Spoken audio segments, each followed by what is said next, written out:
सिख दिवाली क्यों मनाते हैं और दिवाली को बंदी छोड़ दिवस क्यों कहा जाता है? लाहौर में गुरु अर्जन देव साहिब जी को जब तपती तवी पर बिठाकर शहीद किया गया और गुरु नानक देव जी की गद्दी के 6वें वारिस गुरु अर्जन देव जी के लखते जिगर गुरु हरगोबिंद साहिब जी जब गद्दी पर बैठे तो महाराज ने सिर्फ माला धारण नहीं करी बल्कि मीरी पीरी की विरासत हमें सौंपी, जहां भक्ति और उद्धारता के साथ साथ वीर रस और युद्ध कला को भी सिक्खी में शामिल किया गया। भक्ति और शांति के केंद्र श्री हरमंदिर साहिब जी के बिल्कुल सामने गुरु हरगोबिंद साहिब जी ने अकाल तख्त का निर्माण किया, जिसे शक्ति और लड़ाकेपन का केंद्र बनाया गया। अकाल तख्त साहिब जी से गुरु जी ने ऐलान किया कि घोड़सवारी और शस्त्र विद्या का अभ्यास किया जाए और जिसके अंदर धर्म पर आपा वारने की इच्छा हो, साहस हो, वही इस फौज में शामिल हो। और इसी के साथ सिखों में जोश और जुझारूपन की भावना जागने लगी। गुरु हरगोबिंद साहिब जी ने फकीरों वाला संतों वाला चोला हटाकर सिखों को शाही पोशाक दे दी, लेकिन ये देखकर दिल्ली में बैठे जहांगीर को उसके अहलकारों ने कुछ खबर पहुंचा दी कि गुरु अर्जन देव जी जिन्हें उसने लाहौर में शहीद करवाया था, उनके लखते जिगर अब माला छोड़कर फकीरी छोड़कर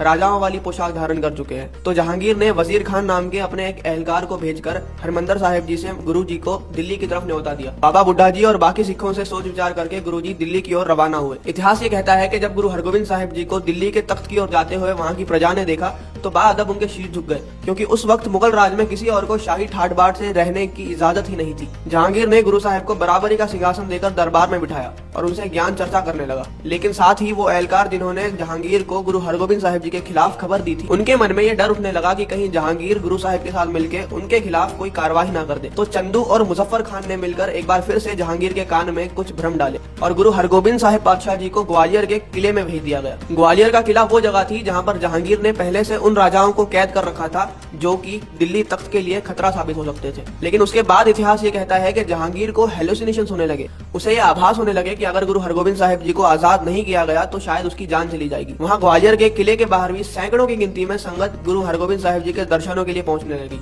और तब जाके जहांगीर ने यह हुक्म दिया कि गुरु हरगोबिंद साहिब जी को ग्वालियर के किले से आजाद किया जाए। लेकिन गुरु जी ने वचन करे कि अगर बाकी राजाओं को भी आजाद ना किया जाए तो गुरु जी भी वो किला नहीं छोड़ेंगे। तो हुक्म हुआ कि जितने राजा गुरु हरगोबिंद साहिब जी के चोले को, उनके पोशाक को पकड़कर बाहर आ सके, उतने राजाओं को आजाद कर दिया जाए। ये सुनकर गुरुजी ने 50 कलियों वाला एक चोला सिलवाया और कुल 50 राजा गुरुजी के चोले की कलियों को पकड़कर और बाकी 2 राजा उन तनियों को पकड़कर ग्वालियर के किले से बाहर आ गए। उस दिन पहला दिया ग्वालियर जेल के जेलर हरिदास ने अपने घर में जलाया जब गुरु हरगोबिंद साहिब जी उसके घर में गए और फिर उन सारे राजाओं ने अपने अपने राज्य में दीप जलाकर खुशियां मनाई। गुरु हरगोबिंद सच्चे बादशाह जी को बंदी छोड़दाता कहकर बुलाया गया।